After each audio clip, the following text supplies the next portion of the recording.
about making sure that the rate of statutory sick pay moves up very quickly to around £160 a week.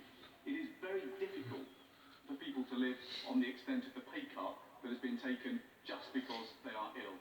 Paid parental leave now needs to kick in from day one, and that has to be something that is now enforceable as a statutory right. And of course, for those now labouring on universal credit, that has got to go up to at least £100 a week. If you're a two-couple family in my constituency with two kids, you will now be £800 a month below the poverty line if you are having to live on universal credit. That is simply not acceptable, and we are going to have to improve that situation. The second area of protection, though, is on costs, and I talked about this earlier in comments made to the Leader of the House. We now have some companies behaving very badly. We have individuals like Philip Green, who laid off thousands of staff before the income protection system kicked in. He should be summoned to the bar of this House to explain himself. I now have staff in Topshop telling me that they are being prohibited from circulating the petition that I have launched in order to have him summoned here to explain himself. But the second area where we need rapid protection is, of course, in price regulation. In times of emergency, prices go up. I have been inundated with complaints after Duke's Pharmacy in my constituency raised the price of Calpol from a couple of quid a bottle to 20 quid a bottle. Markets need morals in times of emergency more than any other time. And we now need rapid action to put in place the price regulation that I proposed in my amendment and which has been widely shared and supported by members across this House.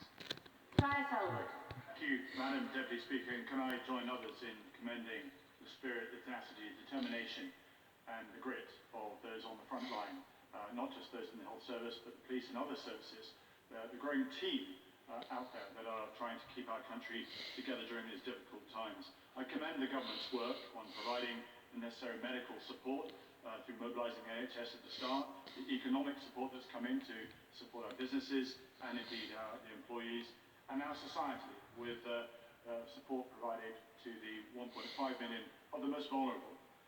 But ultimately, this emergency legislation is unparalleled in modern times, granting enormous powers to the state and expected to be approved in the shortest of time periods. So I very much welcome the Health Secretary's assurances that in this bill, the measures in this bill are temporary, they're proportionate to the threat, only to be used when strictly necessary, and only in place for as long as required to respond to the crises. But as the bill is debated tonight, we should remember that a COBRA meeting is taking place. British nationals are being called back from, who are abroad, called back to the UK, and there is every expectation that there'll either be a national or localised lockdowns. The Armed Forces has already been mobilised, and the MOD has had planners in various departments for a number of weeks, but we should expect to see more of them providing fantastic assistance to a number of agencies across the nation. We mustn't forget they're also preparing their own manpower and also need to watch our backs, because whilst the national focus is absolutely on the coronavirus, they have a duty to make sure that we can sleep at night, and they protect the skies, our shores, and indeed our seas as well. We must not forget that they have a day job to do, as well as the contribution they give to the nation. But we should also remember that this was a decade, in fact, where we're on track to be one of the most dangerous since the Cold War.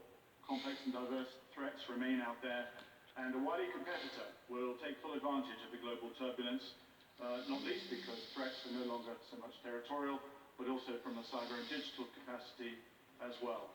But this government has focused on the government's role, the power of the government to tackle the crisis. But as has been repeated again and again in this House, we can and all must do our part in reducing the spread of this deadly virus. Life is not on hold, as some commentators have made. We actually must adjust to a new normal. We must face the reality and understand that life will now be different as we tackle it, but also afterwards as well. In conclusion, Madam Deputy Speaker, this bill is unprecedented, but if the powers are used to their full, it's actually because too many Britons continue to ignore the guidelines and are part of the problem and not the solution. Madam Deputy Speaker, the Queen sent more than a message to the nation last week. It was an instruction. Let's change our routine as the country has done in the past. Everyone must play their part for the greater good, towards the common goal of saving lives.